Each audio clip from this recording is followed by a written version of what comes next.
Many students would be ecstatic with $300, but this team is getting $3 million. Some things like instruments like this are quite expensive. Led by chemist Hongai Zhou, they'll use the money to find a way to make natural gas cars commercially viable. That's where we need the $3 million to help us purchase new instruments or new materials so that we can make more and better materials. The goal of the project is to store methane gas into powders like these and put them into tanks where they can put those in cars.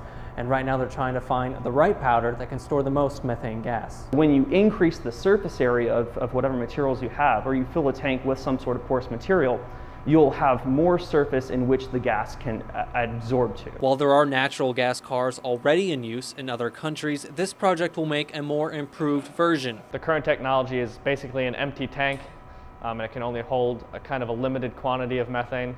So by filling it with this kind of a material first, you can put a lot more methane into the tank. Scully says that can mean the difference between 100 meters and 100 miles, but it could also take up less space. So if we decrease the pressure at which we can store the same amount of natural gas, that's what we're shooting for by using these adsorbents.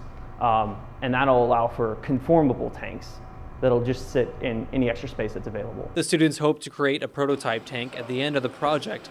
Then they'll send that to General Motors, where they'll work on a car made from their handiwork. It's exciting to have real applications, to actually see something go from a vial, in a chemistry lab all the way to at least have a shot at having something that somebody's going to drive around in the future.